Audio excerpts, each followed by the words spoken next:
Hello, my name is Stan. I am the Vice President of Solution Engineering for Tibco Asia Pacific. Today, I would like to share with you how Tibco is helping our customers operationalize AI with cloud and big data. Let's go through the confidentiality and disclaimer. All right. So first of all, I'd like to give a quick overview of who Tibco is and what we do. Tibco does three things, short and simple. The first blue bubble you see here, the circle you see there, we help interconnect systems, whether they're on-premise, on cloud, APIs, microservices, IoT. That is what the blue bit that we mean by connect. The interesting thing is the green and the orange that will be the focus of our presentation today. Tibco also helps unify all the data assets of customers and enterprises. So what that means is that all the data journey, the data fabric initiatives that many customers are embarking on today is one key area Tibco is augmenting and value adding to. And the orange circle you see there is our AI ML technologies that Tibco is providing to help enterprises be more productive and take their entire AI ML assets from experimenting, from model building towards production, right? And this is actually one of the key topics I want to share today. Tibco also leverages heavily, in fact, all our products and technologies are cloud native by default.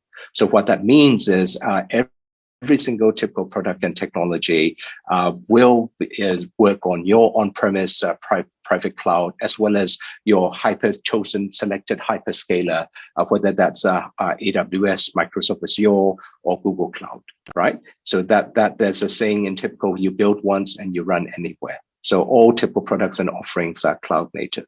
The second point I'd like to share is all our technologies and products are built based on open platform. To you, this is known as open source technologies. Tibco uses these too, and we embrace that and we share it back to the community. Initiatives like Project Flogo is a really great example on how we are contributing back to the Golang community. And every single initiatives and innovation we build is all targeted towards enabling and empowering AI ML. The best way to describe what Tibco does is to talk about our partnership with the amazing Mercedes, Petronas, AMG F1 team. Tibco is the technology partner for the Mercedes, Petronas, AMG F1 team, particularly around data technologies analytics. So just to give a quick highlight of how we're helping the racing team is that in every single race, there are nearly 3.5 terabytes of data that's exchanged. And these data lead towards thousands of permutations that the team can choose to set up the car.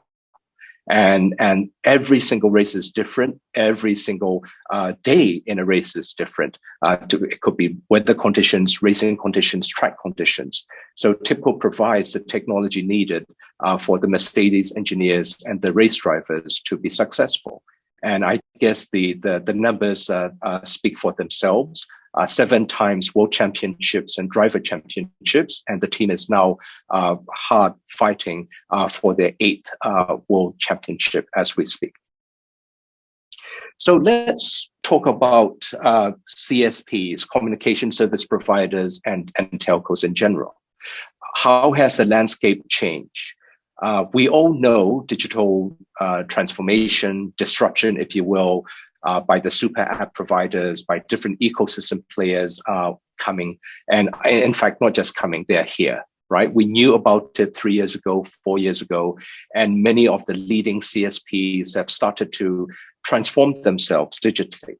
And where we're seeing the landscape now is it's not just customer-centric, it is lifestyle-centric. So the customers, through this COVID-19 pandemic, have forced to become heavy consumers of digital services. And to be very specific, customers are consuming the digital services of the ecosystem.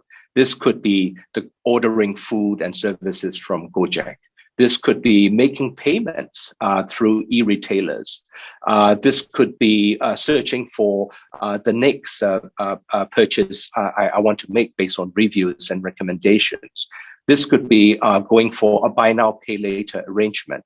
So the line has been blurred between whether it's a fintech, whether it's a communication service provider, or whether it's a super app provider, or the one of the OTTs.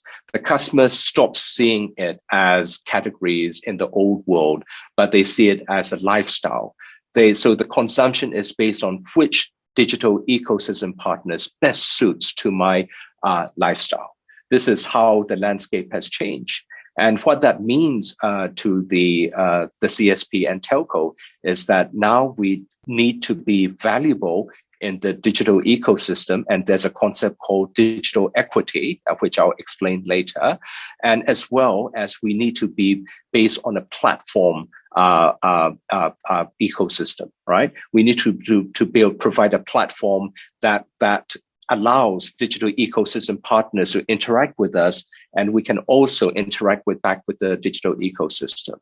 So it's no longer black and white, no longer easily demarcated as before, but it is a digital ecosystem that we are participating in, and we need to differentiate in this digital ecosystem, right? And differentiating it in this digital ecosystem, it just means one thing, right? Who has the strongest digital equity? So digital equity is not that different from the financial equity, monetary equity that, if you compare to the old financial ecosystems. In digital equity, what that means is how really intimately do you know about your customer? How much do you know about your customer, right? This could be the behavior of the customer. This could be the preference of the customer. This could be what the customer, he or she, would want to do next, would want to buy next, would be trending towards next, right? These are what we call customer intimacy. Through COVID, and as I mentioned earlier, customers are used to consuming digital services, ecosystem services, and they're blurring the lines between, a telco or fintech or etc. or a bank for that matter. They are consuming based on which digital offering fits their lifestyle.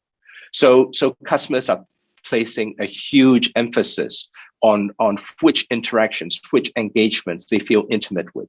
They feel it's a relevant engagement and interaction, right? So what that boils down to is the service provider, the digital service provider that knows their customer most intimately has the highest digital equity. So what does that mean? That means that the ecosystem partners, whether that be a Gojek or whether that be a Traveloka or whether that be a Blibli, you name it, right? You in this digital ecosystem, you are valuable to the other ecosystem partners as well, because to understand about that particular customer, they too want to be part of their lifestyle. They need to engage with you. They need to engage with your APIs. They need to inquire about that customer. There's going to be data sharing. There's going to be insight sharing. And this is where we have some good news and some not so good news, right? The good news is that telcos and CSPs are sitting on a treasure trove, a mountain, a sea, an ocean of customer data, behavior data, interaction data, right? No other vertical can rival with the amount of data and touch that telcos have, CSPs have with customers compared to banks, compared to fintechs, compared to even Gojek, right? If I'm not traveling, if I'm sitting at home, Gojek doesn't know what I want to do, what I'm trending to do. But one thing I am doing while I'm sitting at home is I have my smartphone in my hand, and I'm interacting with different apps. I'm using the telco services. So this is what we almost call always on, and telcos have that huge advantage. So that's a good news. And also the other good news, and I'll share this a bit later, is that nobody really has figured out what the killer use case is yet, right? And everyone's doing trial and error, try something, fail fast. But telcos have a really big leg up on there. The not so good news is everything, right, to have this valuable digital equity is dependent on one very valuable resource, data, right? Telcos have massive amount of data, but at the same time, telcos are a little behind when it comes to data governance, data management, having a very good understanding of what data they have, having a strong data catalog, metadata tagging to this data to a stage where it starts to become valuable. What I mean by valuable is you can get insights from it. You can share that data within your enterprise. You can share that data in a safe way, in a authorized way, share that data to different ecosystem partners. To be able to do all that, you do need a very strong data fabric, a data platform. Because telcos are not that strongly regulated, when you compare against banks or compare against fintechs, they're a little behind, but we're catching up, right? So that's not so good news. But there's great news down the line, and I'll share with that in a bit. So what are the drivers then in this digital ecosystem? The first, of course, is that speed of data is king, right? You need to get that data as quick as possible to the hands of your business users, your partners, your digital touch points, right? And you need good data, right? We talk about having digital touch points enabled with AI ML, but AI ML models and algorithms are only as good as the data that they are being trained on. So as I mentioned earlier, data that's poorly understood or poorly tagged or poorly cataloged gets sometimes into the wrong hands, or sometimes you get access to the wrong data or data that's incomplete or biased in any way, shape, or form. And therefore, what that means is your algorithm is not as effective to give that enriching, intimate experience to your customer. And of course, the last point is having that culture of self-service, right? The whole approach of one department, one team handling access to the data, provisioning the data, updating, upkeeping the data catalog, that age is over, right? We need this concept of active metadata and active data catalog that continually is evolving and is a living catalog, if you will, right? So that you need to give your lines of business users ability to discover the data and use the data by themselves. So this is a quick summary of what we just discussed. Not only do you need to get access to the data themselves is evolving, right? We are now seeing CSPs moving a massive amount of their data storage to cloud-based object stores, right? Because they're faster, they're cheaper, and that seems to be the future. Object stores that are running on top of Kubernetes, for example. And that is a trend that we are seeing consistently across different digital innovations, right? And the last bit is AI ML is the having that AI capability to every digital touch point. That's an end game, right? That should be the key and goal for all. So how does this modern or agile data fabric look like? And this is what I mentioned earlier about the greater news. The greater news here is that nobody really knows what is in store in this post-COVID world, right? Anybody, whether I don't care if you're the best fintech in the world or if anyone that's saying, I know exactly the killer use case, that the best use case where it's going to drive majority of the revenue, ain't quite telling you the truth there, right? So one thing we know is that the future needs to be agile because we are going to continue to keep trying. There's going to be a lot of trial and error. There's going to be a lot of fail fast. So what that means is just one thing. Your data fabric, whatever you're designing, needs to be agile. If your business user says, I need to get access to this particular data set, and that's going to take 3 hours, that's not good enough, right? Days, well, that's really tragic. So now what we're looking at is a self-service culture, users and partners getting access to the data that they need for the data science team, right? Or even the digital team getting access to the data that they need within on-demand basis, right? Not waiting hours or days. So let's talk about a real world example of how other customers in other industries, right?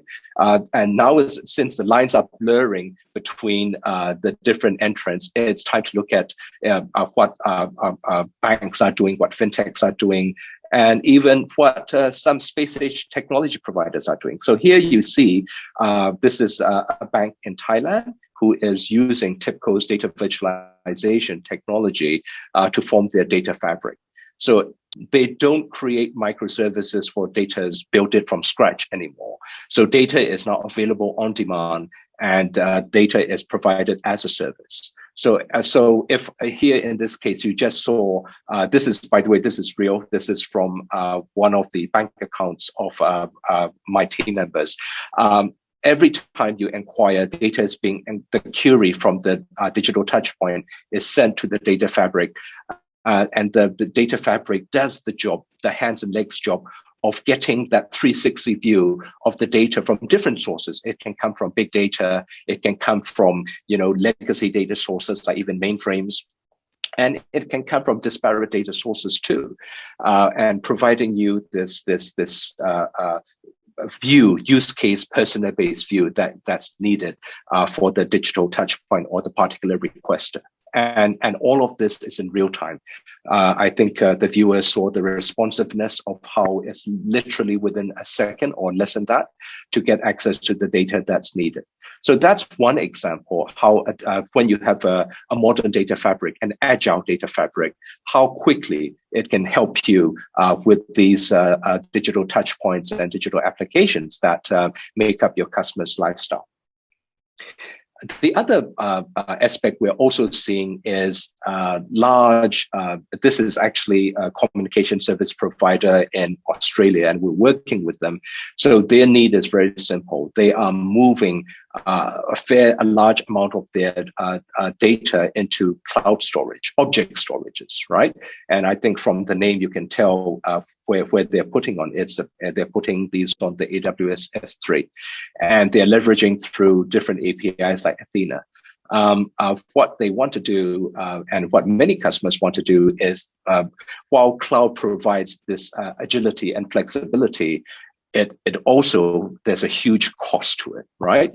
So the data fabric could also provide that front end to intelligently query and access the cloud data sources, and thereby optimizing your cost. We're not saying it's going to entirely eliminate the cost, but it's going to greatly optimize the data-related costs from your cloud expenses and operational expenses. So I talked about it's not just banking and fintechs, but we look beyond that. And why not? Even the tech billionaires are looking beyond this Earth room. Everyone wants to launch rockets into space. So why don't we look at the space players as well? Like in this case, we're looking at NASA. So NASA is also using the data fabric. In their case, they're using a data catalog, so that helps them build and monitor things that are important to us, like the climate, like the atmosphere, like near-Earth objects, right? So NASA leverages data virtualization, which you saw earlier where the bank was using, but NASA is using this as their data catalog as well, right? So that many different use cases are being served. When I mention near-Earth objects, this is literally referring to asteroids and comets that might be coming nearby Earth, and hopefully nothing bad happens, and we can know about these ahead of time. So the data catalog allows NASA to track different domains, right? Whether that's atmospheric concerns or climate studies, right? So in this screenshot, you're seeing how a scientist or an observer could be going through different data assets like air quality, right? COVID-19 impact, firestorms, And from one single interface, they're able to access the different concerns, different domains very effectively. And not just observing the data sources in a catalog view, but also data has to be immersive, right? This approach is often known as hyperconverged analytics, right? Meaning you don't just see the metadata, but you can actually immerse yourself in data. You can visualize and view the data on demand. And this is a good example of that. So what, in the case of NASA as well, the architecture is not that different from what you saw earlier on the Agile Data Fabric. It is an Agile Data Fabric. This data fabric has the ability to ingest data from any source, whether it's a streaming source or whether it's a disparate source like the XML document that's elsewhere, or a data lake, right? And various different data assets and data source, cloud data stores, S3 object stores, etc. Rather than putting that headache onto the consumers of the data are given access to via a data catalog, which you saw earlier in the case of NASA, very straightforward, self-service in nature, and in a secure manner get access to the data he or she wants to get access to, right? And not just humans and data scientists, but also as APIs, like you saw in the bank's example earlier, data as a service, providing that API microservice interface to your digital applications. Well, the last part I'd like to talk about is the main topic of our presentation. Now that we got the data, right? We got good data, not just any data. We got good data. We got this good data in a timely manner, right? What do we normally want to do? We want to get insights. That's great. And we want to build AI ML models, right? To assess the risk, to assess the propensity, to assess the lifetime value. All great, right? But the problem therein is this. In fact, overwhelming majority of companies out there are increasing their investment in AI, but only a small minority, 12%, have deployed it, AI at scale, meaning productionize it, operationalize it at the places that matter. For telco and CSP, this is a digital touch point. When a customer fires up the mobile app, right, they shouldn't be browsing through everything. The most lifestyle relevant products and offers, the most relevant buckets must be already prioritize and say, hey, this is the bucket, or this is the lifestyle relevant offer that's most suitable to you, right? We know you. That is what we mean by operationalizing a digital touchpoint.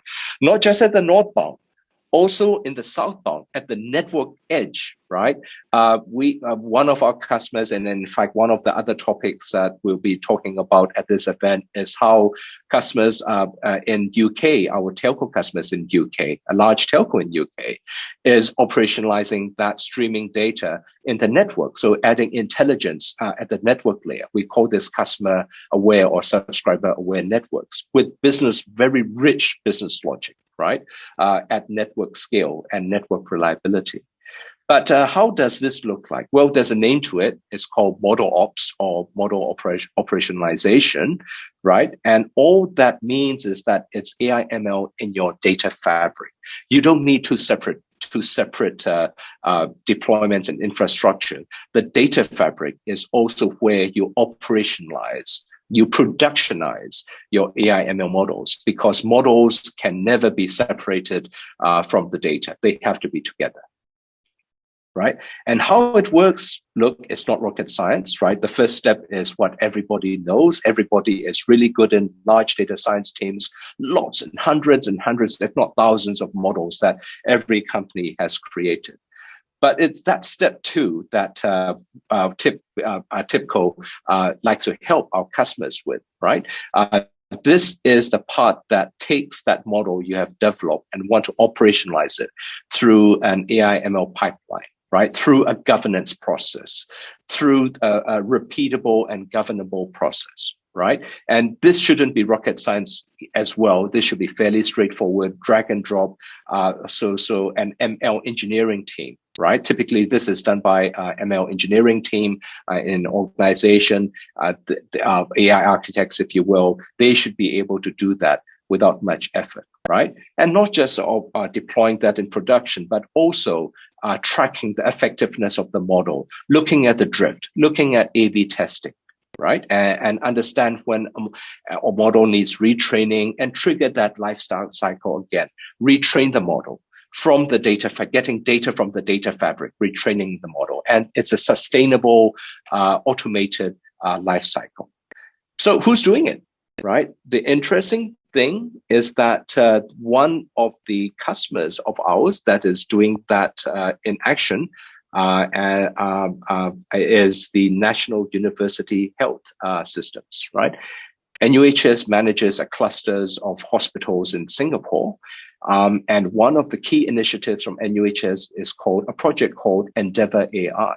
So what Endeavour AI wants to do is want to optimize and augment, right, the clinical experience, the patient experience, as well as support and augment the clinicians, the physicians, right, by offloading their workload, providing prognosis, providing diagnosis, oncology, that through AI ML, right? And in that particular industry, data has been available in a streaming manner for the longest time. They call it HL7. That's a healthcare protocol. In telco frameworks, this is your XDR, right? The XDR, but in healthcare is HL7, right? So via Kafka, all this is streaming through, and Tibco streaming technology known as Tibco streaming accesses that, taps onto that real-time events, and the AI ML models that NUHS already has, such as predicting breast cancer, predicting when a patient in a hospital is about to fall, or predicting the readmission likelihood, right? All these are done in real time and aiding the clinician, aiding the physician, and actions and recommendations are being sent out. So this is what's happening for real, right? And I always like to say this is a critical operation, because this is not your Netflix type operation where you drop a frame, nothing happens. I click on reload and I watch that particular scene again. Here, the effects of a mistake can be life threatening, right? This is what we call life and death. So it has to be running at scale, and it has to be of high accuracy, and it has to be highly effective, right? So we're happy to share more about the NUHS story as well. But I think we are running out of time a bit, so I'll speed up. So this is what the Agile Data Fabric with AI ML Insight looks like, right? So it is meant to work with any data science workbench that you may already have. You may be using a set of open source tools, set of notebooks, right? Or any workbench from any vendor, right? But what you're missing is that last mile, operation, like having that pipeline and that governance and that runtime to operationalize these models on a Kubernetes environment, right? On a cloud, right? In scale. And that's where Tibco comes in, right? And the best way to manage and expose all that is through the data fabric. And this is where Tibco data virtualization comes in, right?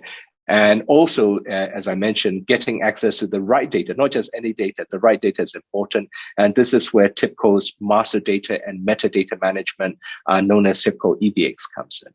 So I hope that this gives you a very 30,000 feet view glimpse of what is possible and what is already happening in the field of operationalizing AI ML today out in the different industries. So with that, I'd like to bring us back to our mission, our challenge at hand. The platform economy is happening. The disruption from different players are happening, and it's all about how much digital equity, how much you know your customer, how much you can access to the data you have about your customers and know your customers, and how quickly you can operationalize those insights, AI ML insights, right? That's why we talk about the speed of data through an agile data fabric. We talk about operationalizing AI ML by having access to the good data through data catalogs. We talk about having that self-service culture, a self-service data access culture in the organization, giving that to the right person. So I hope this proves valuable and insightful to you today. And we are more than happy to answer your questions and meet you and do workshops and demos and talk about how you can fulfill your AI ML needs and goals. So with that, I thank you for your time, and I hope to meet you physically face to face soon. Goodbye now.